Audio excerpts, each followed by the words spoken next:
Bismillahirrahmanirrahim. Assalamualaikum warahmatullahi wabarakatuh.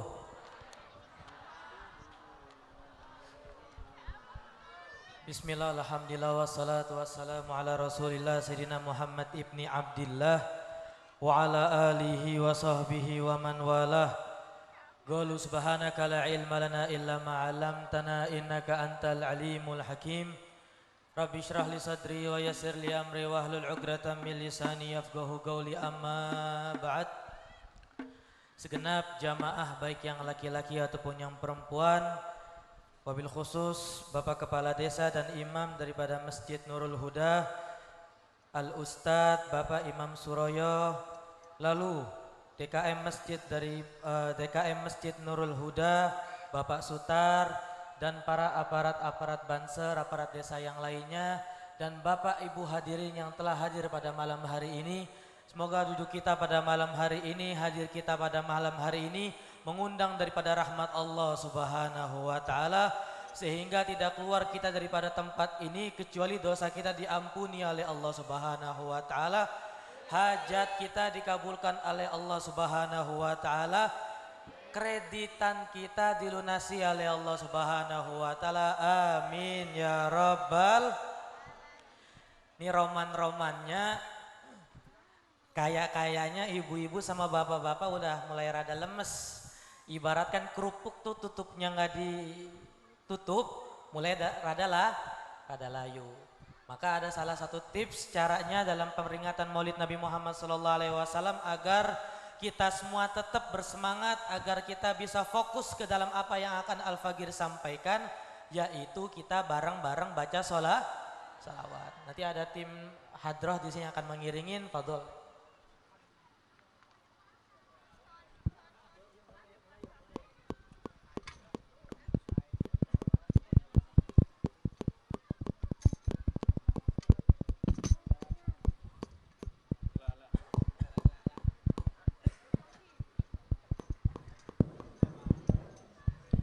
اللهم صل وسلم وبارك عليه وعلى آله.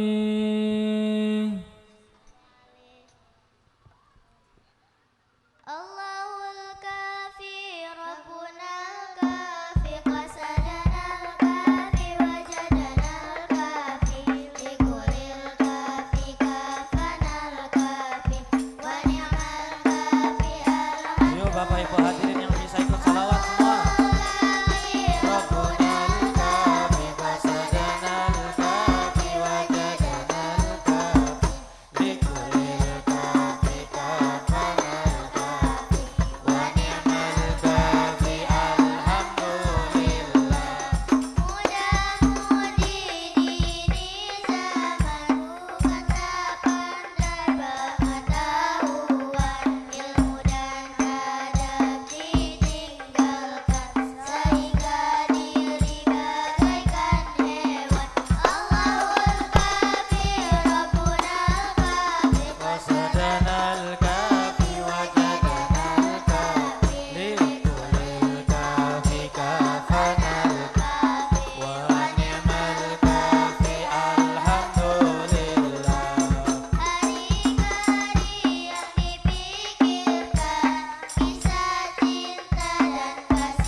Ibu hadirin yang dirahmati diberkahi oleh Allah Subhanahu wa taala, mewakili daripada MC seperti tadi yang disebutkan dalam rundown acara, maka dipersilakan Bapak Ibu hadirin yang ingin konsultasi seputar agama, bukan curhat ya.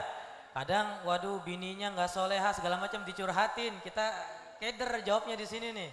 Maksudnya konsultasi agama, silakan pakai kertas atau mungkin MC-nya di WA aja atau di email, gimana caranya agar selesai daripada sharing kita malam hari ini, kita baca pertanyaan langsung kita jawab. Bapak Ibu hadirin yang dirahmati diberkahi oleh Allah Subhanahu wa taala, pada malam hari ini kita memperingati daripada Maulid Nabi Muhammad sallallahu alaihi wasallam yang mana mengambil tema daripada mempererat ukhuwah Islami. Sebelum Al-Fagir masuk ke situ, Al-Fagir minta fokus dan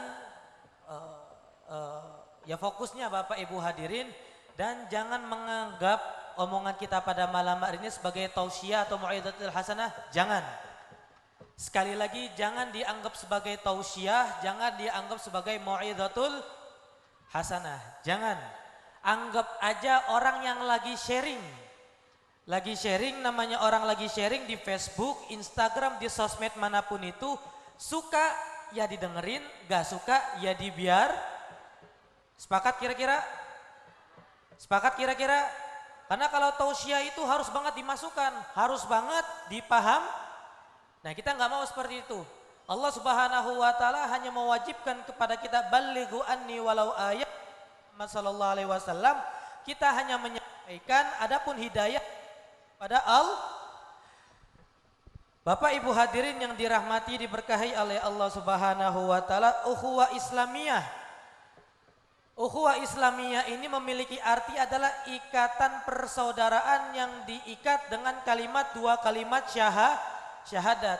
Jadi ketika ada seseorang yang mengucapkan asyhadu alla ilaha illallah wa asyhadu anna Muhammadar Rasulullah, maka orang tersebut kenal nggak kenal, dekat atau jauh, maka mereka adalah saudara Sepakat sampai situ? Sepakat sampai situ?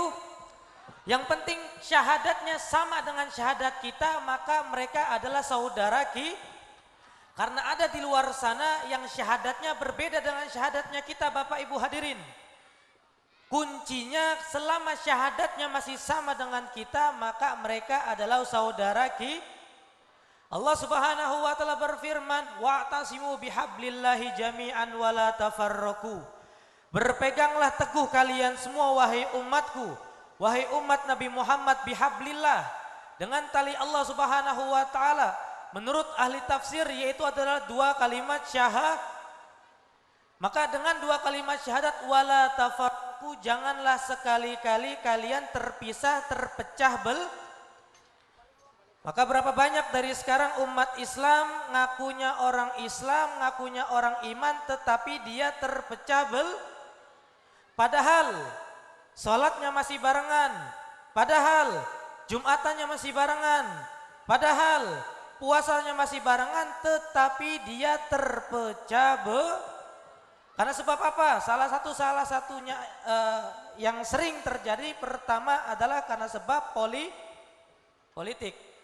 Karena sebab politik umat Islam terpecah belah, tetapi alhamdulillah saat ini lagi sepi-sepinya dalam politik, maka diusahakan umat Islam jangan sampai terpecah Karena ingat Bapak Ibu hadirin, bangsa Indonesia mayoritas orang Islamnya paling Ketika mayoritasnya telah dihancurkan, telah dipecah belahkan, maka orang ketiga, oknum yang ingin menghancurkan bahasa Indonesia akan tertawa.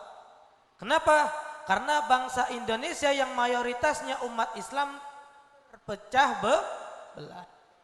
Sering kita dengar sekarang, ada sini, ada kita situ. Pegangan kita, prinsip kita, apa? Yaitu selama akidahnya masih ahli sunnah wal jamaah, masih senang dengan yang maulidan, masih senang dengan tahlilan, masih senang dengan yasinan, masih senang dengan kendurian, masih senang dengan istighosah, maka mereka adalah saudara Setuju atau tidak? Setuju atau tidak? Jikalau ada orang yang di luar sana akidahnya berbeda dengan kita, lalu mereka mau mempecah belah kita, ikut mereka atau tidak? Jikalau ada yang mereka yang mengatakan maulid Nabi Muhammad itu bid'ah, maulid Nabi Muhammad itu haram, kita ikutin atau tidak? Kita ikutin ulama kita yang lurus atau ulama yang bengkok? Ulama yang lurus definisinya adalah ulama yang akidahnya ahli sunnah wal jamaah. Sallu ala Nabi Muhammad. Jadi ini kita agak sedikit kaget Bapak Ibu hadirin ketika datang dari Jakarta, Al-Fagir dari Jakarta, Habib Hashim dari Cirebon. Kita agak kaget. Kenapa? Karena di Riau, di Palembang, khususnya di Tanah Melayu, itu lagi gencar-gencarnya orang yang demen mengkafirkan orang baca mau. Padahal kita kenal dari dulu bahwasanya suku Melayu adalah suku yang aswajanya paling kuat. Lalu kenapa bisa kecolongan? Karena orang-orang mudanya, karena warga-warganya telah menjauhi daripada para ulamanya. Oleh karenanya kemasukanlah dengan pemahaman-pemahaman yang sesat, pemahaman-pemahaman yang tidak benar.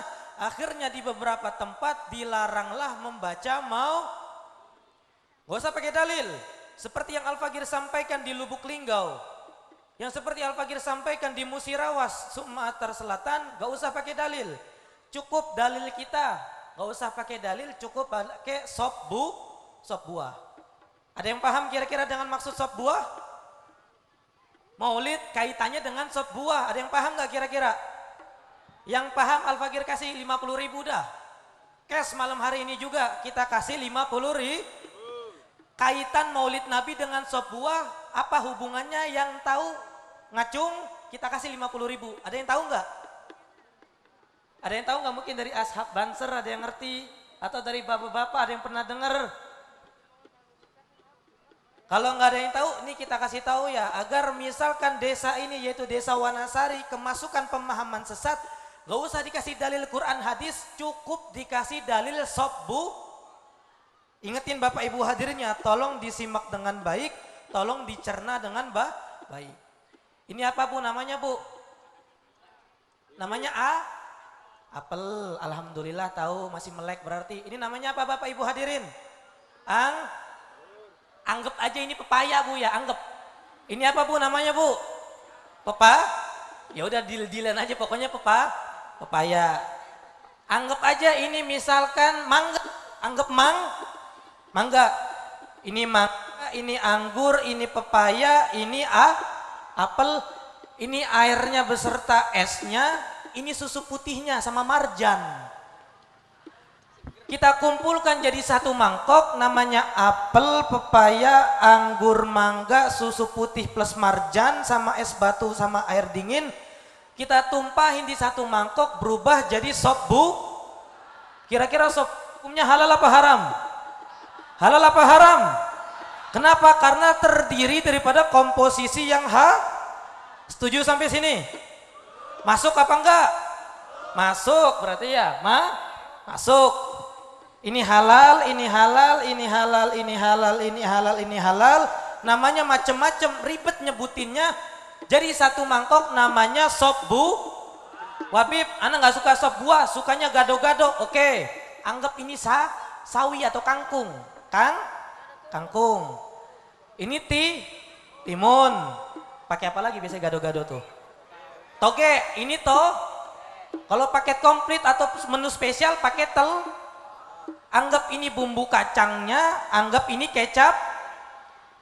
Dijadiin satu mangkok, berubahlah namanya jadi gado-gado.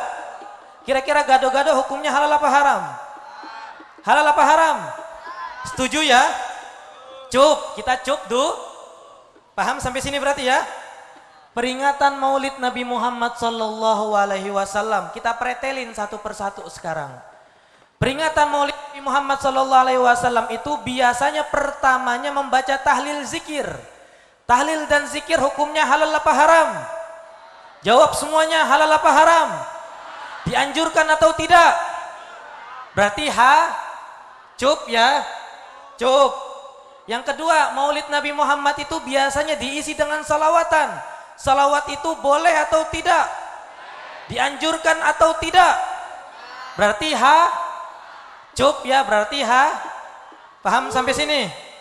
Takutnya ada yang lagi ngunyah, sibuk mikir, akhirnya nggak paham. Paham kira-kira nggak? Paham ya? Lalu yang ketiga, maulid Nabi Muhammad itu dibacakan sejarah Nabi. Sejarah Nabi itu hukumnya halal apa haram? Kita pengen kenal sama Nabi kita pengen cinta sama Nabi kita, hukumnya halal apa haram? Dianjurkan atau tidak? Berarti cup ya, cup berarti sini. Sepakat?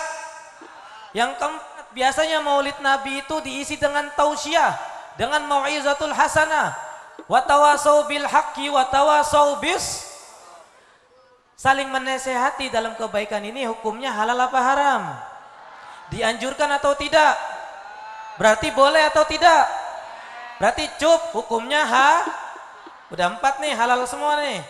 Yang kelima, biasanya maulid Nabi itu ditutup dengan doa. Dianjurkan atau tidak dalam Islam? Diperintahkan enggak sama Allah? Halal apa haram? Cup berarti Yang keenam, nanti ada besek. Panitia mana panitia? Ada beseknya enggak? Ada makanannya enggak? Itu adalah bentuk sedekah dibagikan kepada kaum muslimin kaum muslimat. Sedekah hukumnya halal apa haram? Dianjurkan atau tidak? Halal atau haram? Cup berarti masuk enggak? Zikir. Apalagi tadi salawatan, tausiah, membaca sejarah, doa, sedekah, halal semua dibungkus jadi satu banner namanya maulid Nabi Muhammad. Kok jadi haram? Haramnya dari mana kira-kira? Masuk nggak? Masuk nggak kira-kira? Komposisinya halal, tapi pas dibungkus dengan nama maulid kok dia bilang haram? Haramnya lewat jalur mana kira-kira? Yang haram maulidnya apa mulutnya yang haram? Mulutnya apa hatinya yang haram? Otaknya apa hatinya yang haram? Otaknya yang haram. Kenapa? Karena dalam hatinya ada kebencian kepada umat Nabi Muhammad sallallahu alaihi wasallam. Sallu ala Nabi Muhammad. Kira-kira masuk apa enggak? Paham apa enggak Bapak-bapak? Pak yang lagi ngudut di pojok paham enggak Pak? Masuk Pak ya? Dalilnya apa? Sopbu atau gadoga? Paham kira-kira? Ada yang nggak paham kira-kira di sini? Kecuali sop buah. Contoh ini tadi mangkoknya ya. Ini ada apa namanya? Ada apel, terus ada mangga, ada pepaya, ada es, tapi hasil nyolong semua. Dijadiin satu mangkok, maka hukumnya Kenapa? Karena komposisinya, sebabnya Paham sampai sini? Mau katakan haram kapan? Ketika contoh, ketika maulid Nabi bukan pakai hadroan tetapi pakai musik di situ. Koplo ada biduannya, disawer, maka maulid tersebut jadi minumannya bukan air putih tapi whisky di situ minumannya. Atau topi mie, bukan topinya aja, pecinya juga mie. Jadi tetapi kalau yang disebarin adalah aqua, le mineral, apalagi nih, la segar, terus makanannya itu tadi ada kue apem segala macam, kira-kira halal apa haram? Lalu kalau ada yang mengatakan maulid Nabi itu bid'ah, kira-kira yang bid'ah itu orangnya apa maulidnya? Orangnya apa maulidnya? Masuk kira-kira? Masuk, alhamdulillah. Jadi makna daripada ukhuwah Islamiyah di sini apa? Kita selaku orang NU, kita selaku orang Muhammadiyah, kita selaku orang yang akidahnya ahli sunnah wal jamaah, jangan mau diporak-porandakan dengan pemahaman-pemahaman yang kira-kira kalau misalkan ada orang pemahamannya sesat tapi bawa uang 2 miliar sini, Banser kira-kira berubah nggak? Kira-kira tetap mau kawal ulama atau tidak? Tetap dalam jalur NU atau tidak? Bawa 2 miliar loh Pak. Lumayan bakal kredit motor kelar tuh. Tetangga dibayarin NMAX 5 biji juga dah. Tetap kawal ulama NU atau enggak kira-kira Banser? Tetap cinta para habaib enggak kira-kira? Tetap cinta para ulama atau tidak? Bawa uang 2 miliar loh. Langsung diangkat, langsung jadi lantai 15. Tapi dia bawa pemahaman sesat. Kira-kira dibiarin di kampung ini atau diusir? Dibiarin di kampung ini atau diusir? Kenapa? Karena ini seperti benalu. Apa benalu? Mereka awalnya kecil, tapi lama-lama ngambil saripati, akhirnya pohonnya nggak berbuah, pohonnya jadilah.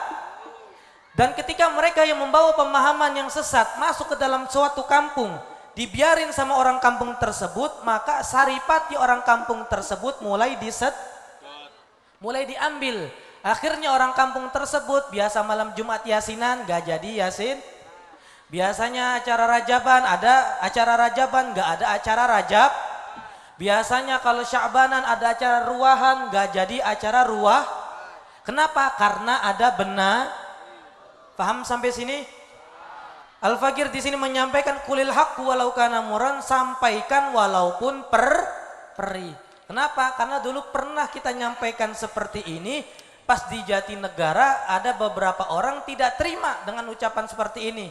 Kenapa? Karena bagi mereka tidak masuk padahal kira-kira yang hadir sini masuk akal atau tidak? Sop buah masuk akal atau tidak? Gado-gado masuk akal atau tidak? Kok mereka nggak bilang masuk akal, berarti akalnya yang nggak paham atau tidak sampai sini?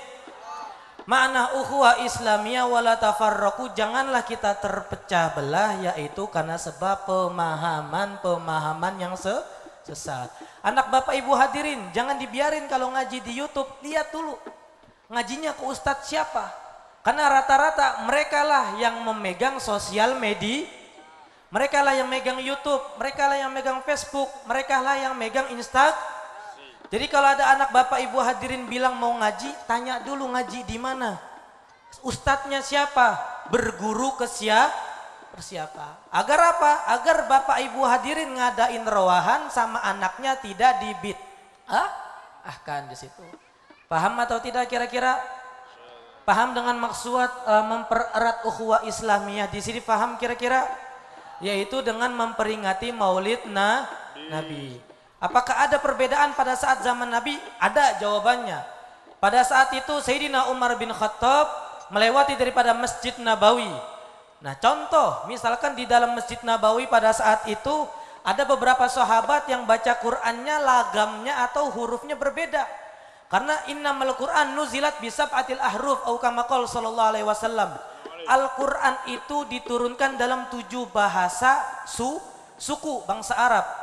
Makanya yang kalau pernah mondok atau yang pernah dengar adalah istilah qiraah sab'ah. Nah, pada saat itu Umar bin Khattab ketika melewati Masjid Nabawi mendengar ada orang baca bismillahi majriha wa mursaha, tetapi sampingnya ada lagi yang baca bismillahi wa majriha wa mursaha. Dua-duanya dianggap oleh Umar bin Khattab orang ngerubah Al-Qur'an. Akhirnya terkenal dengan kerasnya ya, dengan ketegasan.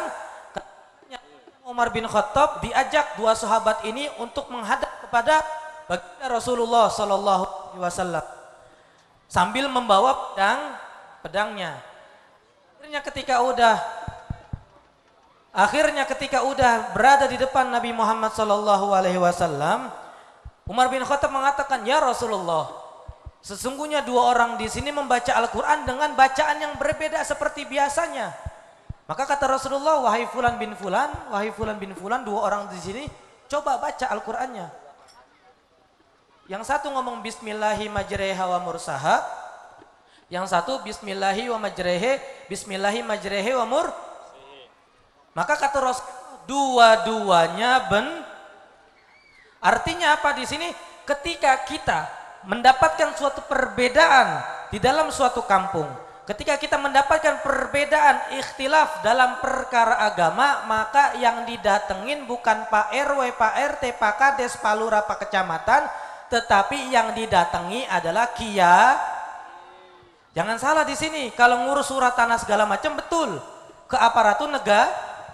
Tetapi kalau udah berkaitan dengan akidah, udah berkaitan dengan agama Islam, maka yang kita datangi adalah ustadz, kiai, dan para habaib. Maksudnya apa di sini? Ketika nanti ada pemahaman yang salah, maka jangan dieksekusi dulu. Kita konsultasikan dulu kepada ulama-ulama kita konsultasikan dulu ustadz kita. Apa? Agar pemahaman tersebut dikoreksi dulu sama ustadznya, apakah benar atau tidak. Karena sekarang banyak yang mengatasnamakan benar padahal salah. Intinya udah ahli sunnah wal jamaah itu demen maulidan, demen zikiran, demen apalagi tahlilan, demen kendurian, terserah. Mau sholatnya pakai kunut nggak pakai kunut terserah. Yang penting dia terserah. Setelah sholat dia zikirnya rame-rame atau diem-diem, maka yang penting dia bersih. Karena kenapa? Ikhtilaful ummati rahmah. Perbedaan di dalam umatku adalah suatu rahmat kasih sayang daripada Allah selama akidahnya ahli sunnah wal jamaah. Jadi kira-kira misalkan di sini nih, ini bercanda aja ya. Pernah dengar kita cerita seperti ini. Ada salah satu engkong-engkong, kakek-kakek di sini. NU-nya NU Tulen. Berangkat haji. Orang NU biasanya kalau sholat pakai bismillah. Ketika dia berangkat ke Masjidil Haram, pas dia takbiratul ihram, ternyata imamnya nggak pakai bismillah.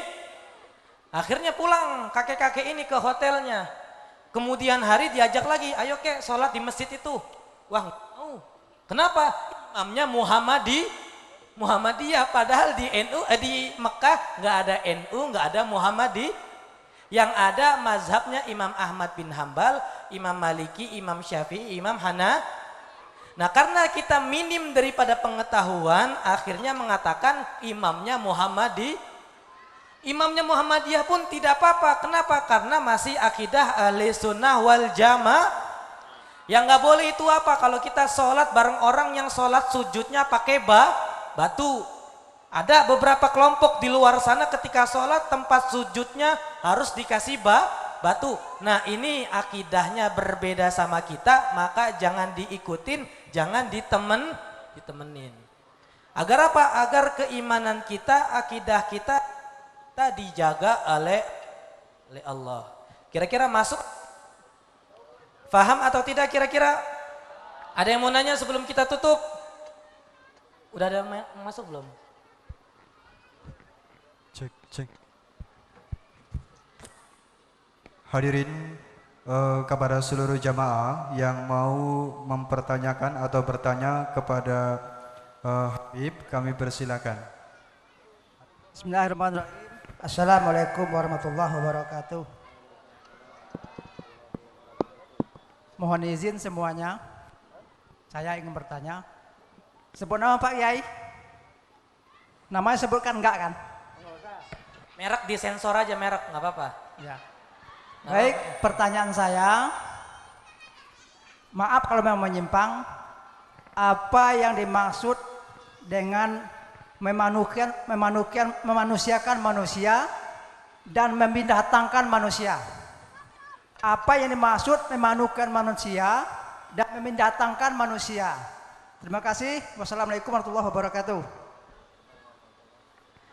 Apa yang dimaksud dengan memanusiakan manusia dan membinatangkan manusia? Maksudnya apa? Yaitu tidak memporsikan orang tersebut pada porsinya. Masuk atau tidak Pak sebelumnya? Contoh, ada seseorang yang harusnya diletakkan di depan, tetapi kita tidak letakkan di depan, kita letakkan di belakang atau kita tidak hormati orang tersebut sama sekali, maka sama saja membinatangkan manusia. Itu contoh yang pertama. Contoh yang kedua apa di sini? Ada orang utang sama kita. Ada orang utang sama kita. Ini sering terjadi nih. Orang utang sama kita pas udah jatuh tempo, maka menurut syariat Islam, cara memanusiakan orang yang ngutang tadi dengan ditagih dengan cara billayyinah, dengan cara yang lembut. Bukan pas nagih utang bawa parang, bukan. Ya, ketika kita misalkan nagih utang tersebut dengan cara yang keras, dengan cara yang na'udzubillah min dzalik, keluar daripada kategori manusia, maka kita sama saja membinatangkan manusia. Kenapa kalau misalkan masih dengan lembut harus dengan san? Selama masih bisa lembut, karena manusia itu al-insan yakfi bil isyarah. Manusia itu cukup dengan Isyarat. Maksudnya isyarat itu dengan tapi tahu diri juga kadang. Sekarang orang ngutang sekarang ditagih lebih galakan dia di situ. Setuju atau tidak? Pernah ada yang curhat sama saya, sama Al-Fakir, Bib mau nanya, tahu-tahu kita dikirimin foto orang megang parang begini nih. Maksudnya apaan nih Pak gitu? Ini punten Bib, ada orang minjem duit 20 juta sama saya, pas saya tagih, Assalamualaikum Pak, maaf udah jatuh tempo, tolong kalau bisa dibayar secepatnya, kalau nggak bisa kecil. Ternyata sama yang ngutang sana nggak dibalas Waalaikumsalam, langsung dikirim foto megang parang. Maka orang tersebut membinatangkan manusia. Artinya apa di sini? Al-insan yang isyarah. Selama kita masih bisa ngomong sama dia dengan lemah lembut, kenapa dengan keras? Binatang pun seperti itu. Ketika kita masih bisa menuntun binatang tersebut dengan lembut, kenapa harus langsung dipukul? Jadi maksud dengan memanusiakan manusia yaitu pertama adalah memporsikan orang tersebut dengan porsinya. Kalau orang tersebut di atas kita, ya kita hormat. Orangnya sih benar di atas kita, dalam segi agama benar di atas kita, tapi umurnya masih pendek. Umur bukan pendek, umurnya di bawah kita. Kita hormatin atau tidak? Kita hormatin. Walaupun umurnya lebih muda, tetapi karena derajat dalam segi agamanya lebih tinggi, kita hormatin. Itu yang dimaksud dengan memanusiakan manusia. Ada contohnya nggak di zaman Nabi? Ada. Saat itu Sayyidina Abdullah bin Abbas bertemu dengan Sayyidina Zaid bin Thabit. Ketika keluar daripada Masjid Nabawi, Abdullah bin Abbas umurnya masih kecil, Zaid bin Thabit umurnya udah tua.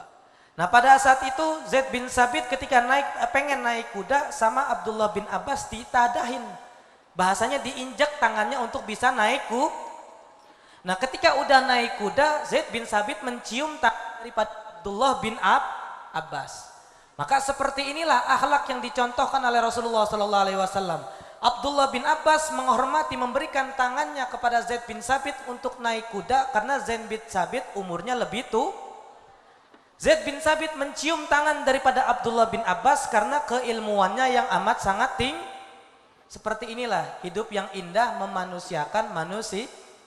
Nah kalau yang membinatangkan manusia ya seperti itu. Dengan cara yang lembut harusnya seperti itu, tetapi langsung dengan cara yang keras, apalagi dengan maki-makian, apalagi dengan ucapan yang kotor. Mau itu ke keluarga, mau itu ke tetangga, kalau bisa jangan. Apalagi bangsa Indonesia itu terkenal dengan akhlakul. Maka sampai kapanpun itu harus kita pegang karena itu diri bangsa Indonesia terkenal dengan akhlakul karimah. Maka ketika meminta sesuatu dengan lemah lembut. Wallahu a'lam bishawab. Semoga kejawab ya Pak ya. Ya silakan.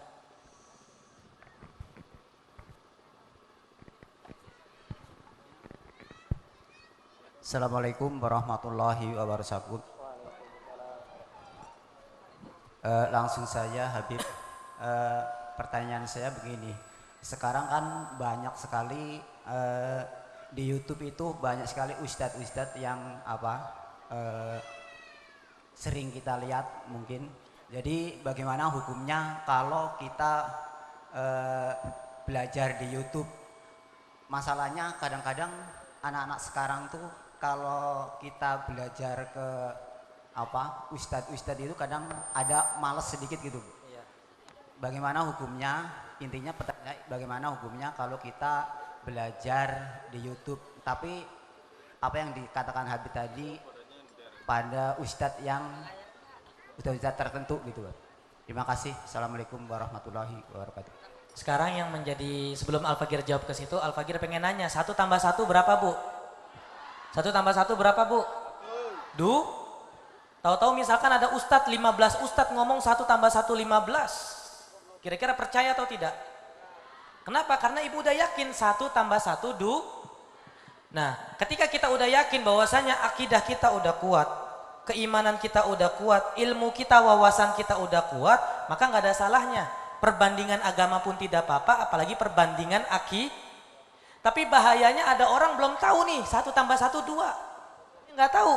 1 tambah 1 Langsung dia buka YouTube, ternyata di ustadz di YouTube ada yang mengatakan 1 tambah 1 Sedangkan dia nggak tahu bahwasanya 1 tambah 1 Kira-kira yang diikutin mana? Ustadz YouTube apa di 1, 2? YouTube. Maka yang diikutin adalah Ustadz YouTube. Kenapa? Karena pada hakikatnya dia belum tahu bahwasanya dia belum tahu bahwasanya itu boleh. Dia belum tahu bahwasanya zikiran bersama itu boleh. Dia belum tahu bahwasanya ini itu boleh. Ternyata dia belum tahu semua ini, masih awam. Dia belajar di YouTube, ternyata pas dibuka ustadznya kocak, lucu. Enak dalam penyampaiannya, tetapi pemahamannya keliru dan dia ngikutin ustadz tersebut, terkelirulah dia. Jadi boleh atau tidak? Jawabannya dilihat dulu. Kalau sekiranya akidah dia, sekiranya wawasan dia, sekiranya ilmu dia udah kuat dengan akidah ahli sunnah wal jamaah, maka terserah. Mau ngaji dari ustadz ini ustadz itu tidak ada masalah. Tetapi ingat, kalau akidah ahli sunnah wal jamaah dianya masih belum kuat, akidah ahli sunnah wal jamaahnya masih bisa bergoyang, maka jangan sekali-sekali ngaji kepada orang yang akidahnya berbeda. Paham kira-kira? Takutnya apa? Ya seperti itu. 1 tambah 1 harusnya 2. Tapi karena dianya awam, terus dia lihat di YouTube dan ustadz-ustadz di YouTube, ustadz-ustadz sono ngomongnya 1 tambah 1 3, dia ikut. Kenapa? Karena sebelumnya belum ada wawasan dia di sini. Tetapi misalkan seperti Bapak, wawasannya alhamdulillah udah luas, ilmunya insya Allah udah banyak plus berkah, terserah. Malah dianjurkan juga untuk bisa mempelajari daripada akidah-akidah yang lain untuk bisa ngerot, untuk bisa membela akidah kita di situ. Tapi ingat kata kuncinya, jangan sekali-kali belajar akidah lain. Jangan sekali-kali belajar daripada perbandingan-perbandingan ketika keimanan kita, ketika ilmu kita, ketika akidah kita masih goyang. Logika gampangnya, pengen bangun rumah tapi tiangnya ditiup goyang. Maka jangan sekali-sekali bikin atasnya lagi tuh, jangan sekali-sekali. Kenapa? Karena pondasinya masih paham kira-kira? Masuk atau enggak?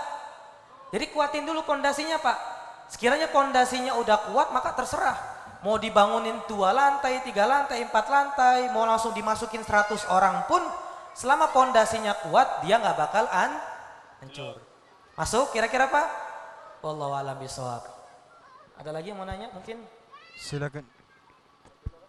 Ibu-ibu mungkin mau nanya, nggak apa-apa Bu, ini bukan khusus buat bapak-bapak aja, karena takutnya ibu-ibu pun mau nanya tapi malu-malu. Ada yang mau nanya mungkin daripada ibu-ibu? Yang penting jangan cukup ya, takutnya Bib gimana hukumnya setiap hari suami saya ngasih duit 20.000, jangan. Jangan.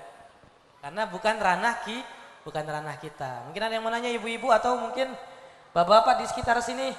Ada yang mau nanya? Ada.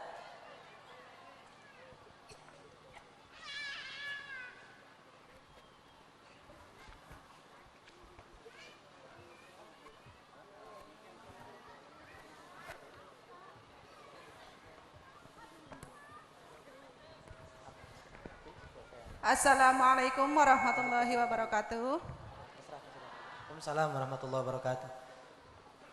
Bib, saya di sini mau bertanya. Ada sebuah agama yang mengatakan, katanya kalau kita mengirimkan doa kepada orang yang sudah meninggal, katanya doa itu tidak sampai. Betul atau tidak? Wassalamualaikum warahmatullahi wabarakatuh. Waalaikumsalam warahmatullahi wabarakatuh. Ada yang mengatakan bahwasanya kalau kita doa kepada orang yang meninggal, doanya nggak Kira-kira misalkan ibu nih Fatihah ke bapaknya, atau ada orang di sini Fatihah kepada bapaknya yang meninggal dunia, terus saya balikin Fatihah kamu. Ada nggak yang betul? Ada nggak pas lagi baca Al-Fatihah buat bapak saya meninggal dunia, Al-Fatihah, terus maaf nih gua balikin Fatihah lu nggak bakal nyampe karena salah Allah. Ada nggak yang pernah begitu? Maka orang-orang yang mengatakan seperti itu gampangnya mainnya kurang jauh, akhirnya pemikirannya sempit, maka datanglah ucapan-ucapan yang ngawur. Nggak usah pakai dalil. Udah berapa banyak, udah bertahun-tahun, berpuluh-puluh tahun ulama-ulama kita selalu membaca tahlil. apabila itu adalah suatu kesesatan, maka tidak ada barang yang sesat di muka bumi ini yang langgeng, nggak ada. Kalau ada barang sesat, maka dia pasti cuma setahun, 2 tahun, 3 tahun bakal hilang. Tetapi kita lihat tahlilan dari zaman kapan, Bu? Kira-kira, Bu? Dari zaman kapan dah kira-kira? Dari zaman mungkin sebelum kemerdekaan, atau mungkin dari ketika NU dirintis udah ada tahlil. Nah, kira-kira dari tahun 1945 sampai sekarang itu udah berapa tahun? 75 tahun lah, atau 76 tahun. Masa kalau misalkan hal seperti ini dianggap sesat, dianggap tidak ada dalilnya, bisa langgeng selama 76 tahun. Jadi yang mengatakan seperti itu tidak ada pemikirannya atau dalilnya tidak ada. Dan Allah Subhanahu wa taala khususnya daripada Nabi Muhammad SAW pernah bersabda seperti ini.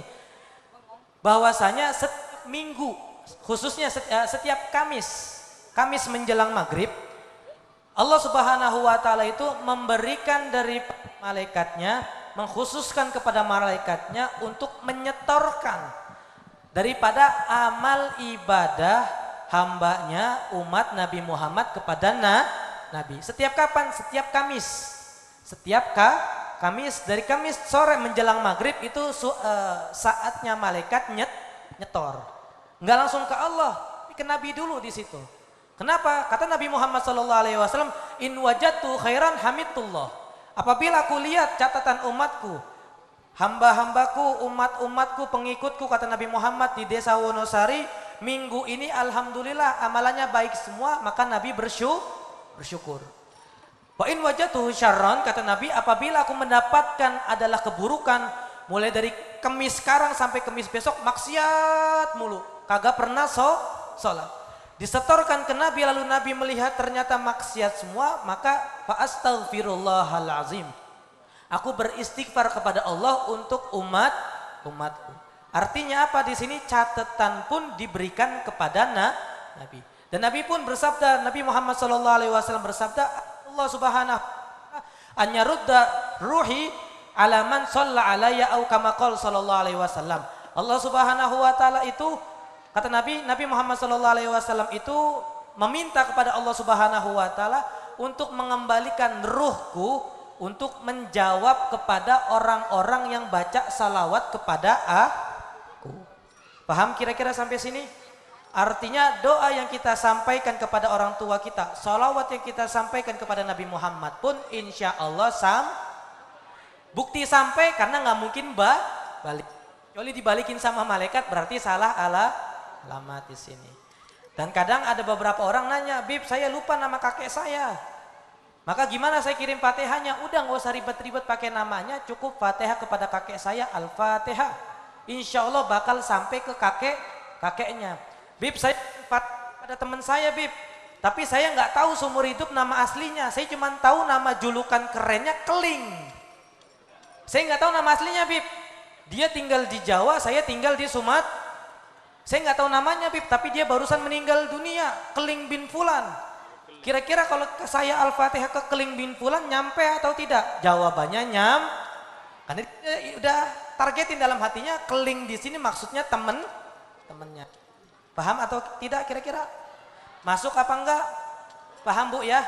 Jadi kalau ada yang mengatakan doa kita tidak sampai, jangan dideketin, jangan diajak main. Imam Nawawi mengatakan man katsura ilmuhu katsura tawassu'u.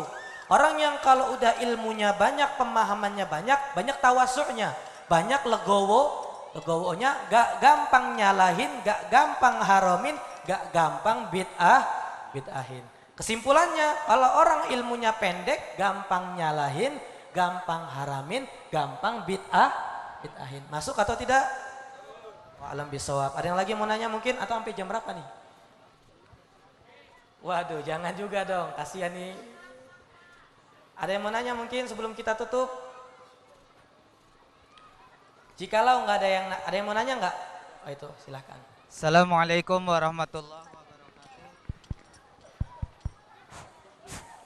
Assalamualaikum warahmatullahi wabarakatuh. Terima kasih Al-Habib telah memberikan kesempatan kepada kami untuk bertanya. Ini kami cerita, Bib. Jadi kalau peringatan di sini dari peringatan Maulid Nabi atau peringatan Isra wal Mi'raj itu insya Allah masih ada lah, masih ramai. Begitu juga tahlilan atau lain sebagainya itu ya masih ramai.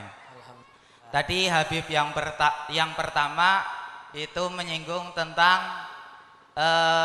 banyak masjid atau musola itu jamaahnya terkadang satu shaf atau bahkan cuma 2 orang, imam dan makmumnya.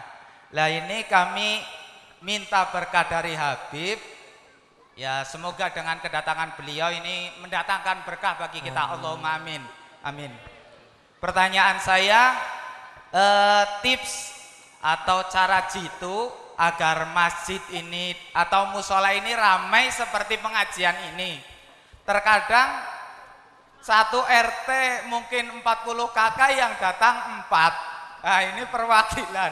Jadi saya mohon Bib, ini bagaimana tips jitunya agar jamaah di musola atau di masjid itu tetap ramai. Terus selanjutnya ini terkadang yang datang, yang jauh itu datang, yang dekat terkadang nggak datang ini Bib. Ini solusinya gimana? Terima kasih. Assalamualaikum warahmatullahi wabarakatuh. Untuk pertanyaan yang pertama, mau jawaban serius apa bercanda nih Pak? Bercanda dulu aja ya, biar seger. Salah satu cara agar masjid ramai, maka orang kayanya berdiri di situ Pak, kasih 100.000. Duit 100.000 atau gocapan 50-an, insya Allah ada wudhu nggak ada wudhu masuk masjid. Karena kenapa? 50.000. Jawaban bercanda. Nah jawaban seriusnya, maka pertama usul daripada Al-Fagir, buatkan anak muda yang ada di sekitar sininya, jadikan ada di sini namanya IRMA, Ikatan Remaja Masjid. Agar apa? Agar yang remaja-remaja ini mau merangkul daripada remaja yang lain. Ketika remaja-remaja ini mengadakan acara, orang-orang tua yang ada di sini khususnya para DKM mendukung, mensupport daripada remaja tersebut. Karena ketika masjid mulai ramai dengan kegiatan, mulai ramai dengan event, insya Allah masjid pun akan ramai. Itu yang pertama, usul Pak ya. Usul, namanya usul itu seperti opsi. Diterima ya alhamdulillah, nggak diterima yo wes, nggak apa-apa. Usul pertama, maka libatkanlah pemuda di desa ini untuk kita menjadi bagian daripada kedua di Al-Fagir pernah berbicara juga dengan salah satu masjid yang mana masjidnya ini makmur, masya Allah, bukan satu RT aja tapi satu RW sholatnya di situ semua.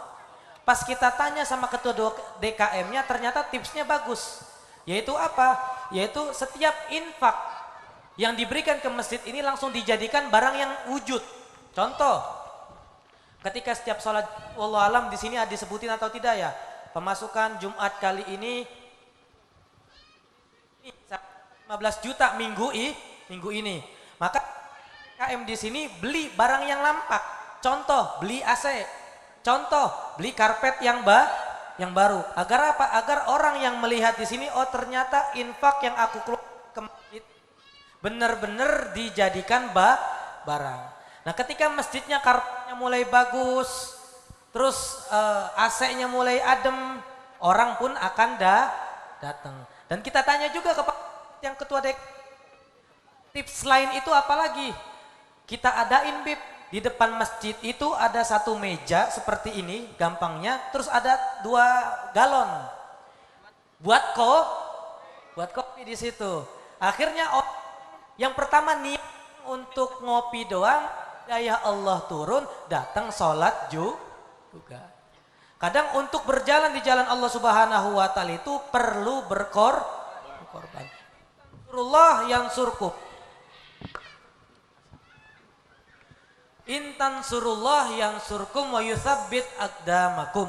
Apabila kita mau berkorban dengan contoh nyediain kopi di situ dengan mungkin daripada hasil jeripaya pribadi dengan niatan ya Allah semoga dengan kopi plus gelasnya plus gulanya di sini orang-orang mau datang ke insya Allah.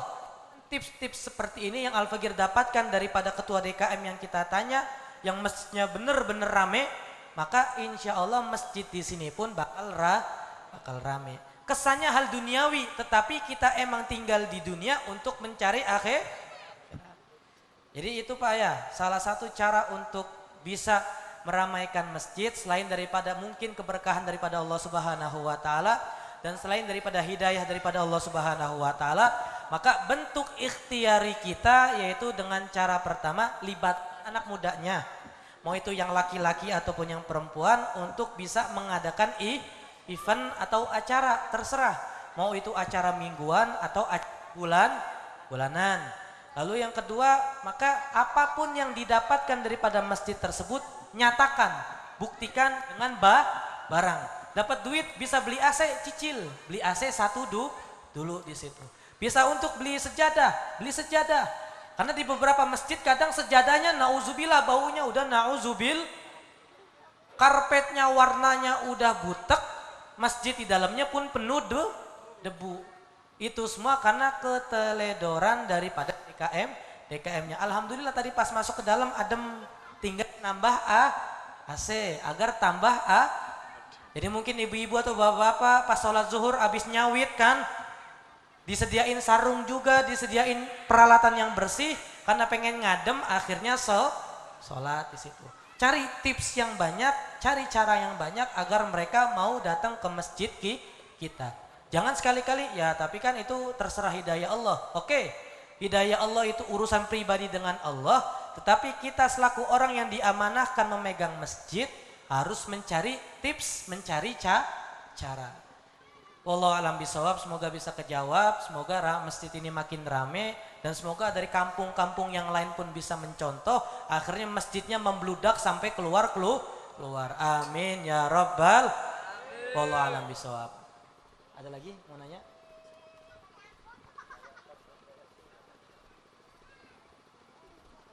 Kira-kira masih semangat nggak Bu?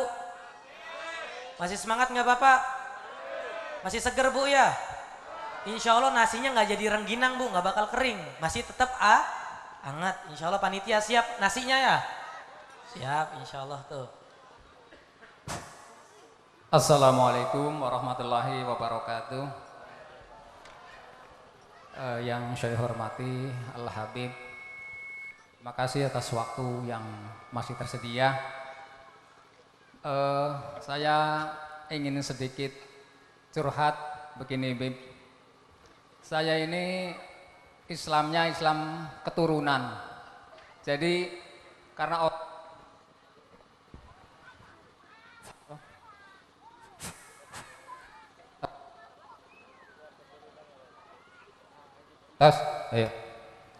saya ulangi,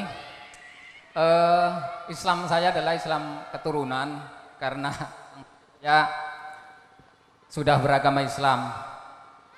Jadi suatu saat saya mendapatkan pertanyaan, kapan kamu masuk Islam dan kapan kamu bersyahadat, seperti itu. Jadi saya agak bingung untuk menjawab hal itu. Maka saya kepada Al-Habib bagaimana syahadatnya untuk orang awam seperti saya. Terima kasih. Assalamualaikum warahmatullahi wabarakatuh. Waalaikumsalam warahmatullahi wabarakatuh. Makin akhir zaman tuh makin keren Bu ya istilahnya. Ada istilah Islam keturun, adalah Islam KT, ada Islam apa lagi nanti? Islam secara SIM card mungkin kita nggak ada yang tahu lah di situ. Pertama yang harus kita ketahui bahwasanya kullu mauludin yuladu alal fitrah. Setiap bayi yang dilahirkan itu dalam keadaan fitrah. Maksudnya apa? Bayi siapapun itu, mau itu yang dilahirkan oleh umat Islam, mau itu yang dilahirkan oleh umat non-muslim, umat-umat yang di luar sana, maka dalam keadaan fitrah. Fitrah di sini apa? Maksudnya menurut para ulama masih dalam keadaan Islam bayi tersebut. Ketika brojol daripada rahim emaknya, brojol daripada perut ibunya, bayi tersebut ketika nangis dalam keadaan banyak darah, itu masih dalam keadaan kullu mauludin yuladu alal fitrah. Kenapa? Karena ketika dalam kandungan dalam Al-Quran Allah berfirman, alastu birabbikum qalu bala. Ketika saat itu dalam alam rahim Allah Subhanahu wa taala, alastu birabbikum, bukankah aku Tuhanmu? maka serentak orang yang hidup di zaman janin, kita semua sempat mengucapkan seperti ini. Qalu bala, kita mengucapkan bala artinya adalah iya. Maksudnya iya adalah asyhadu alla ilaha illallah wa asyhadu anna muhammadar. Jadi di alam janin pun aslinya kita udah baca syahadat, Bu. Maka ketika lahir bayi tersebut dalam keadaan fitrah, dalam keadaan suci, maksudnya dalam keadaan Islam.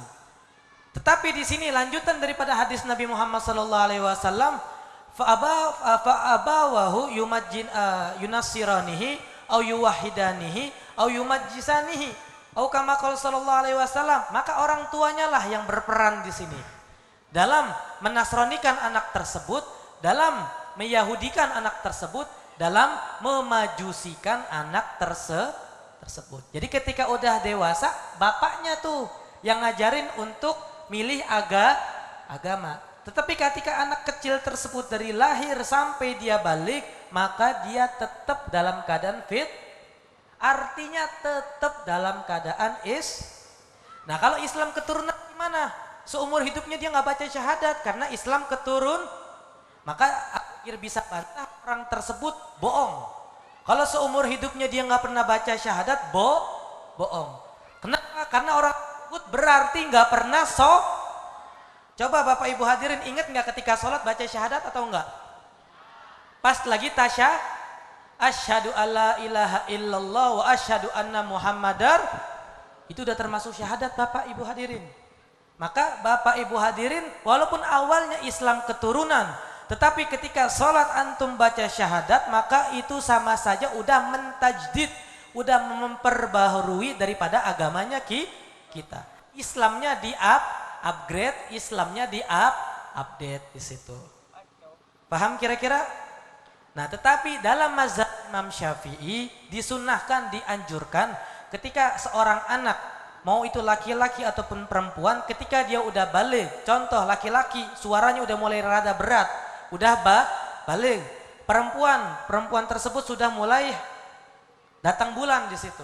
Datang bulan, maka Imam Syafi'i mencontohkan apa? Anaknya pada saat itu dikumpulkan warga, dibacain syahadat untuk diupdate syahadatnya, untuk upgrade di situ. Sunnahnya seperti itu. Tapi kalau misalkan gak usah ngumpulin warga, karena ribet beseknya, Bib. Kalau ngumpulin warga, karena pasti kalau ngumpulin warga harus ada makan. Aduh ribet. Ya ketika antum sholat, dalam tasyahud membaca asyhadu alla ilaha illallah wa asyhadu anna muhammadar, maka udah sama aja. Ketika seseorang itu sholat, maka sama aja memperbaharui daripada Islamnya, memperbaharui daripada imannya. Berpengaruh atau tidak? Al-Fakir nggak mau jawab dulu. Ibu-ibu, bapak-bapak punya HP semua nggak di sini? Ibu-ibu yang nenek-nenek dah kadang matanya udah merem-merem, tangannya udah keriput, masih TikTok, masih WA kadang di situ. Yang umurnya udah 60 masih main di HP situ. Kadang kita diminta upgrade. Kira-kira misalkan aplikasi-aplikasi yang ada di HP tersebut nggak kita update selama setahun aja, HP ibu kira-kira jadi error atau tidak? HP bapak jadi atau tidak? Seperti itulah keislaman seseorang. Seperti itulah keimanan seseorang. Ketika iman Islamnya tidak diperbaharui dengan 2 kalimat syahadat, maka takutnya orang tersebut jadi maksudnya error apa di sini? Kemasukan pemahaman-pemahaman yang enggak jelas, ngikutin pemahaman tersebut, akhirnya jadi error. Dalilnya apa? HP kalau nggak pernah diupdate, HP kalau nggak pernah diupgrade jadi error. Iman Islam seseorang pun kalau nggak pernah diupdate, nggak pernah diupgrade, bakal jadi error. Oleh karenanya sering-sering sholat untuk baca 2 kalimat syahadat. Wallahu a'lam bishawab. Semoga kejawab Pak ya. Nah terakhir ini satu lagi aja pertanyaan, mungkin ada yang mau, ya silahkan. Sekali lagi Pak ya, karena takutnya makin malam ada yang jauh-jauh dari sini kejauhan, kemalaman jadinya ya Pak ya. Jadi sekali lagi habis itu kita tutup. Assalamualaikum warahmatullahi wabarakatuh. Begini, Beb, kayak di masjid kami strukturnya intinya udah punya imam besar. Nah, berhubung kadang imam besarnya itu ada keperluan, kayak imam besar kami kan kadang dipanggil untuk masjid lain untuk mengisi tausiah. Terus yang satu lagi kadang tahblik akbar keluar daerah. Terus kadang yang lain juga jihad nafkah. Nah, pertanyaan kami, apakah boleh bila imam-imam besar kami, maaf cakapnya, nggak sempet datang ke masjid, apakah boleh orang yang awam-awam kayak kami ini yang kadang bacaannya antara hak besar dan hak kecil agak sama, itu apakah boleh mengimami dari sekian banyak makmum? Nah, kiranya itu pertanyaan terakhir dari kami. Assalamualaikum warahmatullahi wabarakatuh. Waalaikumsalam warahmatullahi wabarakatuh. Imam-imamnya misalkan dapat job ya, apalagi maulid nih, lagi banyak-banyak job. Ustadz, kiai-kiai, ulama-ulama itu kalau musim maulid, musim Isra Miraj, kulkas penuh sama buah, kulkas penuh sama makanan. Tapi kalau udah mulai bulan-bulan apit, bulan-bulan apa tuh? Zulqa'dah, Zulhijjah, seret tuh, karena nggak ada panggilan. Setuju atau tidak? Karena Al-Fagir ngerasain juga. Nah, bagaimana? Apakah boleh seperti itu? Ustadz pun juga manusia. Kadang dia pun membutuhkan sesuatu. Tapi dia harus konsekuensi.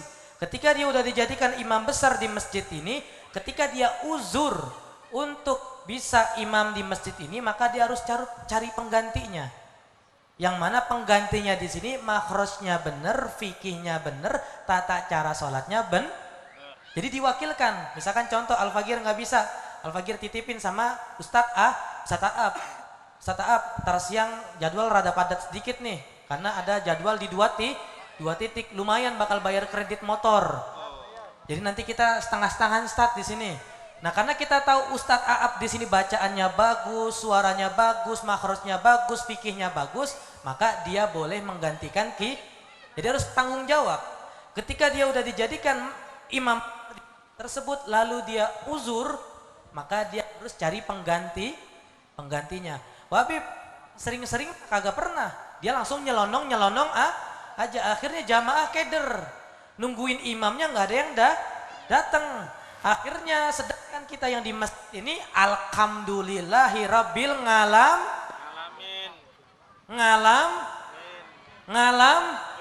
ngalamin di sini, Bib. Maka dicek dulu satu persatu. Yang sekiranya lalu ngalamin yang mana di sini? Di absen dulu. Oh, ternyata di sini semuanya alhamdulillahi rabbil ngalamin. Tapi ada yang benar, alhamdulillahnya benar, ngalaminnya doang yang sama. Maka dia yang jadi imam. Ternyata, Bib, ini semuanya alhamdulillah semua, ngalamin semua. Tapi yang ada dulu pernah mondok cuman seminggu, ngerti fikih, dia tahu dengan tata cara sholat, maka dia yang kita majukan di situ. Bib, ngalamin semua, nggak ada yang belajar fikih, nggak ada yang alhamdulillah semua, nggak ada yang ngerti. Tapi ada satu orang suaranya bagus bener, Bib, maka dia yang kita majukan di situ.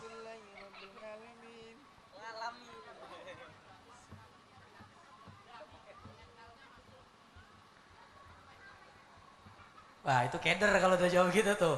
Kalau misalkan jawabannya, nah ini semoga yang di sini mentalnya yang tadi nggak berani, insya Allah jadi berani di sini. Karena insya Allah ketika misalkan satu masjid alhamdulillah semua ya, karena emang lidahnya udah keseringan makan jengkol. Keseringan makan jengkol, nggak pernah makan yang berbau Arab. Akhirnya alhamdulillahi rabbil, udah begitu nggak bisa dirapihin, terlalu alot. Semoga aja dengan syiar Islam, dengan perkumpulan Islam, dengan sholat berjamaah, Allah kabul semua sholatnya di situ. Jangan sampai sebab semuanya alhamdulillah, karena sebabnya ngalamin, karena sebab imannya keberaniannya pada geter, terus imam besar ada, akhirnya nggak ada sholat jamaah. Itu tidak boleh, karena sholat jamaah itu hukumnya fardu kifayah dalam satu desa. Tetap harus diadakan, tetap harus dilaksanakan. Tinggal gambreng aja di situ atau suwit. Yang penting dicek dulu baca alhamdunya parah banget apa enggak. Oh ini lumayan lah 60%. Wis sampean yang maju. Tapi bacaan tuh nggak bagus, suaranya nggak bagus, tapi bener makhrajnya nggak apa-apa. Yang bahaya itu apa? Di beberapa tempat kadang begini Pak. Dari dulu bener jadi DKM nggak mau turun. Tetap jadi imam, bacaannya udah banyak yang salah, kekeh. Ini yang bahaya. Kalau dia dulunya ustadz, bener mudanya ustadz, tetapi ketika udah umur bacaannya, rahangnya udah goyang. Ya paham rahangnya udah goyang ya? Bacaannya di sini udah mulai banyak yang salah, lebih bagus ngalah. Cari ustadz yang bener-bener masih betul bacaannya. Jangan maksa. Kenapa? Karena kalau dipaksain pun sama aja bacaannya tidak benar. Jadi imam masjid bukan masalah umur, bukan masalah status, tetapi masalah agama. Siapa yang mampu silahkan maju. Sahabat Abdullah bin Abbas umurnya muda, tetapi udah menjadi imam besar. Kenapa? Karena keilmuannya diakuin, sholatnya bagus, bacaannya bagus di situ. Insya Allah kejawab Pak ya. Jadi tinggal difilter lagi aja, diseleksi lagi, ngalaminnya separah apa, hamdunya separah wallahu a'lam bishawab. Terakhir oleh-oleh daripada Al-Fagir nih ya. Sebelum kita tutup, oh iya. Pak Kades silakan Pak Kades. Mic-nya.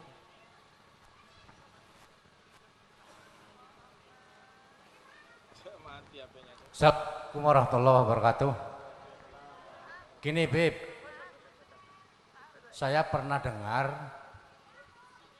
ada, sekalipun itu tidak diajarkan oleh Nabi ya, pengertian ini, satu orang Islam kalau menurut bahasa Sanskerta itu agama. A itu bagus, gama itu tatanan yang bagus, yang menyelamatkan. Kalau bahasa Arabnya katanya juga itu dinul Islam, yang itu pun tatanan Islam. Yang sekarang tadi berhubungan dengan apa yang disampaikan oleh kita semua, ada dalam bagian-bagian tata cara meneletakkan ilmu. Ada yang katanya disebut syariat, ada yang katanya disebut tarekat, ada yang disebut makrifat terhadap kodrat. Makrifat terhadap persoalan orang ya jujur saja, kebanyakan orang sudah agak tua atau setengah tua itu baru mau ya katakanlah sholat. Sholat itu juga jarang yang ngaji langsung kepada guru yang memang tahu tata cara sholat menurut syariat. Ya kawan jengking ikut jengking lah, kira-kira contoh seperti saya lah ya. Kawan jengking ikut jengking, tidak tahu syariatnya. Banyak yang begitu, contoh dalam munakahat. Juga banyak yang pemahamannya saya sepotong aja. Syarat rukun sudah tahu taat rukun, tidak pernah mengkaji kewajiban, hak kewajiban bersama dalam berumah tangga. Artinya banyak orang laki-laki sok tahu bahwa saya kan pemimpin. Itu begitu karena mencutir satu keterangan bahwa laki-laki itu adalah pemimpin. Tadi banyak pemimpin goblok yang kadang-kadang hobinya memaki-maki istri umpamanya, contohnya. Ini karena apa? Dia nikah cuma paham kalau sudah syahadat ada syarat rukun sah. Jimaknya sah menurut Allah, tapi dalam bertata krama berhidup rumah tangga itu masya Allah. Ini karena tidak mempelajari syariatnya. Nah, apalagi sekarang orang cuma dicekoki kau sholat surga. Setahu saya sholat kan miftah ya Bib, kunci kebaikan. Kalau udah baik insya Allah, ya mudah-mudahan Allah ridho. Ini salah satu. Nah ini karena maaf, kalau ilmu tidak ada matangnya, ilmu tetap mentak terus. Tapi kalau berusaha meningkatkan ilmu, berusaha, sekarang yang terjadi sepotong-sepotong. Contoh orang puasa. Ada pengertian orang puasa itu kalau ada hartaku hilang, tak puasani, zikir sekian ratus. Ini. Ada juga yang model kiai-kiai yang kayak gitu tuh. Kalau untuk sababiah bolehlah. Ini salah satu contohnya. Nah tarekahnya ini yang kurang apa? Banyak pelajari apa sebabnya di sini jauh dari pondok pesantren dan lain sebagainya. Di samping di sini ya adalah ustadz-ustadz, tapi ya itu tadi apa namanya orangnya kalau ngaji ya gini-gini nih, begini-begini nih ngaji. Kalau ngaji yang rutinitas itu memang kurang di sini. Ya itu sebab akibatnya yang begitu. Kalau memang kita mau sebetulnya itu, kalau untuk hakikat tadi, contoh kita baca Bismillahirrahmanirrahim. Kalau menurut hurufnya kan salah kan, tafsirnya salah, artinya salah. Tapi kalau sudah Bismillahirrahmanirrahim, kata orang pandai juga, babahullah sin sanatakullah mimalakatullah Allahu ahadu somat lam jalid walam yulad. Itu kan pengertian orang sudah mengetahui kedudukan Allah Subhanahu wa taala. Nah, sekarang pertanyaannya, kalau ada lafaz yang salah, tadi sebutkan udah tua atau baru belajar Bismillahirrahmanirrahim, itu kan total salahnya. Tapi orang itu sudah marifat. Ini gimana tolong di ini. Dan yang masalah tadi agama, tatanan agama itu kita semua ambilnya yang enak-enak saja lah, kira-kira begitu. Kalau nyangkut kepentingan pribadi saja nggak usah orang lain, itu nggak mau. Contoh di rumah tangga. Itu saja kami rasa. Terima kasih. Assalamualaikum warahmatullahi wabarakatuh. Jadi mungkin lebih tepatnya Pak Kades, ada orang nggak pernah syariat atau langsung ma'rifat lah ya, gampangnya begitu. Jadi sebelumnya yang harus kita ketahui Bapak Ibu hadirin yang dirahmati diberkahi oleh Allah Subhanahu wa taala, kita ibaratkan begini aja Pak ya. Syariat ini ibaratkan suatu perahu. Ini syariat ya. Syariat. Lalu ma'rifat itu adalah suatu gelombang. Suatu lautan. Hakikat itu adalah suatu tujuan. Contoh, ini Bakauheni, ini pelabuhan Merak. Kita dari Merak pengen ke Bakauheni menggunakan perahu. Masuk kira-kira paham dulu? Lautan adalah makrifat, hakikat adalah tujuan, tarekat di sini adalah pelindung daripada perahu. Kita ini adalah syariatnya di sini. Syariat tarekat adalah satu. Kira-kira kalau ada orang nyebrang dari Pulau Merak ke Pulau Bakauheni, perahunya banyak bolong, selamat atau tidak? Bisa jawab? Kira-kira kalau ada orang nih mau ke Bakauheni, dari Merak ke Bakauheni naik perahu, tapi perahunya banyak kecacatan, banyak bolong. Kira-kira bakal sampai nggak ke sini? Ingat ini tadi apa? Hakikat. Nah, kenapa tidak bisa sampai? Karena dia bakal hancur, dia bakal terbuai dengan keindahan ma'rifat. Ma'rifat itu tadi adalah ketika dia udah mulai berjalan dengan syariatnya yang amat sangat tipis, dengan tarekat yang dia jalani dengan tipis juga tanpa adanya suatu keyakinan, syariatnya tipis, tarekatnya tipis, lalu dia berani menjalani daripada lautan ma'rifat, kira-kira bakal sampai atau tidak? Karena dia bakal terbuai dengan yang namanya Maksudnya apa? Nggak pernah belajar fikih, nggak pernah belajar tauhid, nggak pernah belajar ini, nggak pernah belajar syariat. Intinya tahu-tahu lagi zikir nih, lagi zikir begini. Allah, langsung lihat malaikat Kenapa? Padahal secara zohir benar malaikat Jibril, secara hakikat itu adalah dia tidak bisa membedakan antara malaikat dengan setan karena syariatnya tipis di situ. Dia tidak bisa membedakan mana Bakauheni, mana ujungnya, karena sebab terbuai, terombang-ambing dengan lautan ma'rifat. Dia ngerasa bahwasanya Bismillahirrahmanirrahim billah sin yang tadi Pak Kades sampaikan, bacaannya nggak benar tapi dia bisa langsung masuk ke dalam Allah, itu mustahil. Kenapa? Karena syariatnya tidak dia tidak bisa membedakan. Diceritakan bahwasanya Syekh Abdul Qadir Jailani ketika perjalanan, tahu-tahu datang cahaya di sini, datang cahaya yang mengatakan, wahai Abdul Qadir Jailani, aku adalah Tuhanmu. Aku telah membebaskanmu daripada kewajiban yang ada di dunia ini. Akhirnya apa yang dilakukan oleh Syekh Abdul Qadir Jailani? Beliau ngambil sendalnya, langsung ditimpuk cahaya itu. Ternyata ketika cahaya itu kena sendalnya Syekh Abdul Qadir Jailani, cahaya itu perlahan mulai redup, timbullah iblis, timbullah syaitan.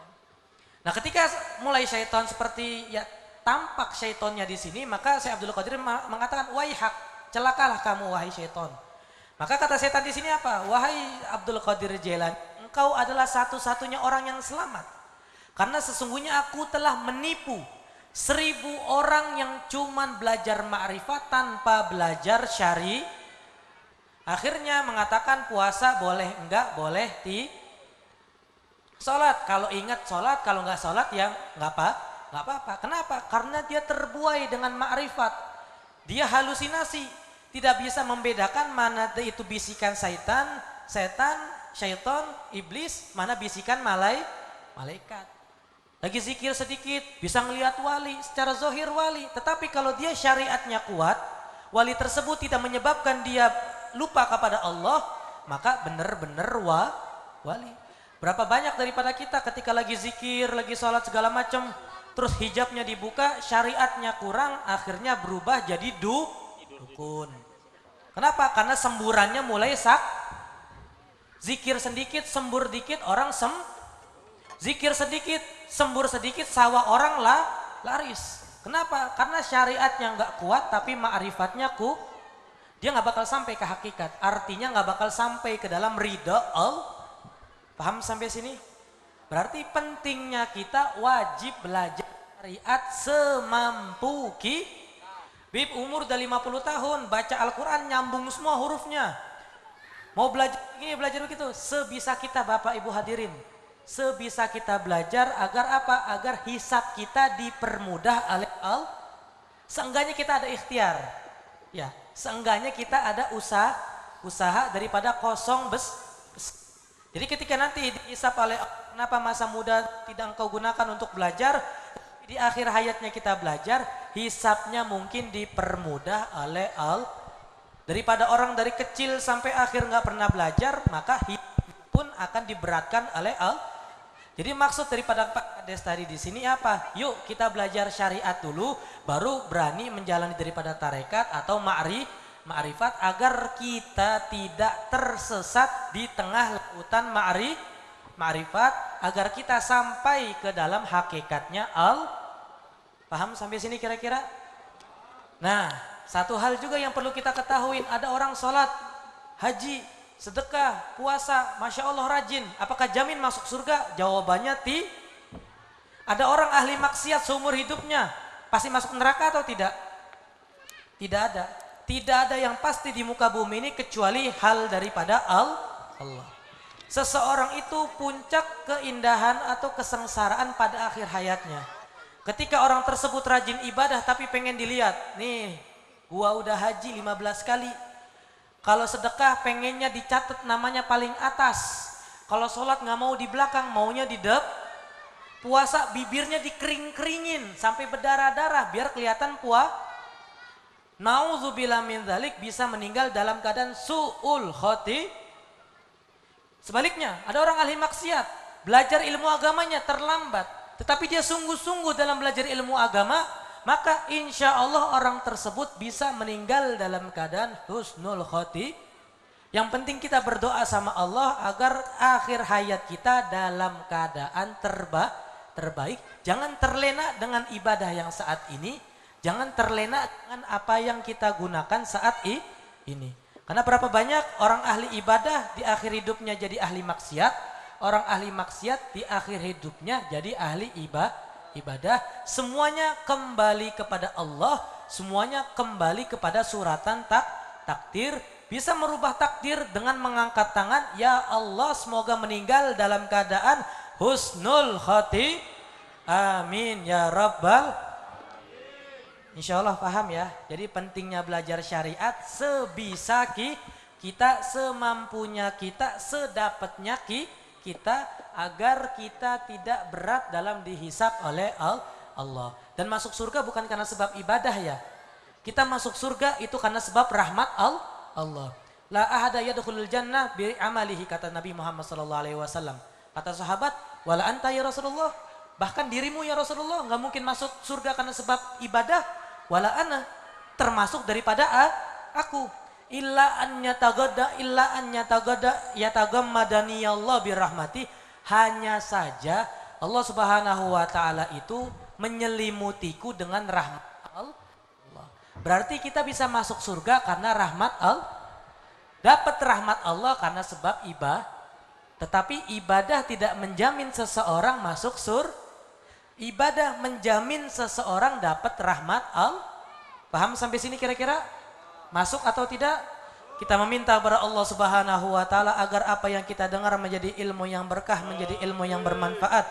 Kita meminta pada Allah Subhanahu wa taala agar orang-orang yang ada di desa ini dipanjangkan umurnya oleh Allah Subhanahu wa taala, agar pemimpin-pemimpin kita, ulama-ulama kita, ustadz-ustadz kita, para aparat-aparat kita dijaga oleh Allah Subhanahu wa taala dari segala macam musibah, dari segala macam bencana, dari segala macam kerusakan, khususnya kerusakan di akhir zaman ini. Kita meminta pada Allah Subhanahu wa taala agar rezeki kita dilancarkan oleh Allah Subhanahu wa taala. Kita meminta pada Allah Subhanahu wa taala agar hutang piutang kita dilunasi oleh Allah Subhanahu wa taala. Kita meminta pada Allah Subhanahu wa taala agar kita bisa berangkat ibadah haji atau umrah secepat mungkin daripada Allah Subhanahu wa taala. Kita meminta pada Allah Subhanahu wa taala agar desa ini dimakmurkan oleh Allah Subhanahu wa taala dalam segi peternakannya, persawahannya dan yang lain-lainnya. Kita meminta pada Allah Subhanahu wa taala agar desa ini dijaga oleh Allah Subhanahu wa taala daripada pemahaman-pemahaman yang sesat. Kita meminta pada Allah Subhanahu wa taala puncaknya kita meninggal dalam keadaan husnul khatimah. Bisa bertetangga dengan Rasulullah sallallahu alaihi wasallam. Allahumma hadza du'auna kama amartana fastajib lana kama wa'adtana innaka la tukhliful mi'ad bi rahmatika ya arhamar rahimin. Rabbana zalamna anfusana wa illam taghfir lana wa tarhamna lanakunanna minal khasirin. Rabbana atina fid dunya hasanah wa fil akhirati hasanah wa qina adzabannar. Subhana rabbika rabbil izzati amma yasifun wa salamun alal mursalin walhamdulillahi rabbil alamin. Ala hadhihi niyyah wa ala man salafuna salihun wa ala man wa Umar bin Ismail bin Ahmad bin Syekh bin Tabi Yahya al-Fatihah. A'udzu billahi minasyaitonir rajim. Bismillahirrahmanirrahim. Alhamdulillahi rabbil alamin arrahmanir rahim maliki yaumiddin. Iyyaka na'budu wa iyyaka nasta'in ihdinas siratal mustaqim siratal ladzina an'amta 'alaihim ghairil maghdubi 'alaihim waladdallin. Amin. Intinya paham Bu ya dengan apa yang kita sampaikan tadi, mulai daripada Maulid Nabi segala macam, paham Bu ya? Jadi kalau ada yang datang membawa pemahaman sesat, kasih dalilnya, dalil gadoga atau dalil sok Bu. Setuju atau tidak? Kita jaga kampung kita, mau atau tidak?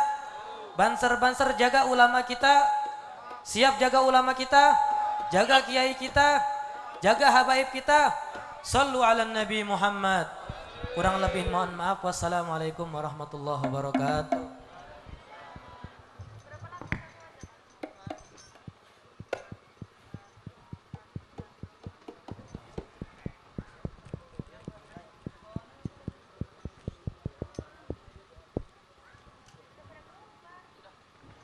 Hadirin Bapak Ibu yang kami hormati, demikianlah ceramah agama yang telah disampaikan oleh Habib Umar bin Abdurrahman bin Yahya. Semoga apa-apa yang telah disampaikan oleh Habib-Habib kita dan bisa diamalkan. Amin ya rabbal alamin. Bapak Ibu para hadirin yang berbahagia, dengan berakhirnya sesi tanya jawab tadi, maka kita memasuki acara yang terakhir, yaitu acara doa yang akan dipimpin oleh Habib Zainal bin Abdullah. Kami persilakan dengan segala hormat. Bu, Pak, jangan bubar dulu, belum doa ya, jangan bubar dulu. Assalamualaikum warahmatullahi wabarakatuh. Alhamdulillah ya Bapak-bapak, Ibu, sudah disampaikan dengan jelas dari habaib-habaib kita ya, dari Bapak Kades kita. Mudah-mudahan ya dengan kegiatan acara Maulid ini bermanfaat buat kita semua, amin ya robbal alamin, dan kita mendapatkan syafaat ya Kanjeng Nabi Muhammad sallallahu alaihi wasallam. Ya, habis ini kita baca sama-sama. Sebelum kita baca doa, ya kita baca sholawat ya, 7 kali ya Bu. Allahumma sholli ala Sayyidina Muhammad. Allahumma sholli ala Sayyidina Muhammad. Allahumma sholli ala Sayyidina Muhammad. Allahumma sholli ala Sayyidina Muhammad. Allahumma sholli ala Sayyidina Muhammad. Allahumma sholli ala Sayyidina Muhammad. Allahumma sholli ala Sayyidina Muhammad. Allahumma sholli ala Sayyidina Muhammad. Amin ya rabbal alamin. Allahumma inni as'alukal huda wat tuqa wal afiyata wal ghina. Allahumma inni as'aluka ilman nafi'ah wa amalan mutaqabbala wa rizqan thayyibah. Allahumma inni a'udzubika min ilmin la yanfa' wa min qalbin la yasha' wa min 'ainin la tanma'. Allahumma inni as'aluka fi'lal khairat wa dal munkar wa hubbal masakin wa idza aradna fitnati fitnatan khabin ilaikal ghair maftunin. Allahumma inni a'udzubika min dhaikid dunya wa dhiqi yaumil qiyamah. Allahumma asturna bi istrikal yamin. Allahumma asturna bi istrikal yamin. Allahumma asturna bi istrikal yamin. Allahumma barik li fil maut wa fi ma ba'dal maut. Allahumma barik li fil maut wa fi ma ba'dal maut. Allahumma barik li fil maut wa fi ma ba'dal maut. Ya Allah salimna, ya Allah halisna, ya Allah aghfir lana, ya Allah iftah lana, ya Allah ahli adwana, ya Allah unsurna, ya Allah sabit imanana, ya Allah Rabbana atina fid dunya hasanah wa fil akhirati hasanah wa qina adzabannar. Subhana rabbika rabbil izzati amma yasifun wa salamun alal mursalin walhamdulillahi rabbil alamin. Al-Fatihah.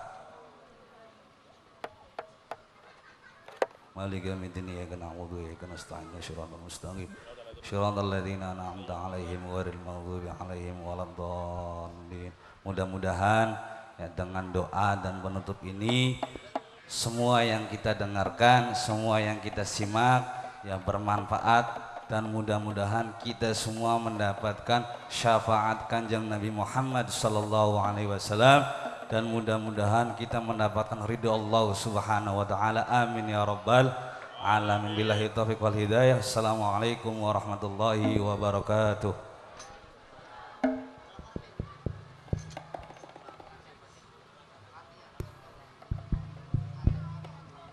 Demikianlah tadi doa yang telah dipanjatkan oleh Habib Zainal bin Abdullah. Dan setelah berakhirnya doa tadi, maka serangkaian acara di malam hari ini peringatan Maulid Nabi Muhammad sallallahu alaihi wasallam berjalan lancar tanpa suatu halangan. Amin ya rabbal alamin. Maka dari itu kami mewakili segenap seluruh panitia dan saya sebagai pembawa acara di sini mohon maaf atas segala kekurangan. Dan ucapan akhirus salam, assalamualaikum warahmatullahi wabarakatuh.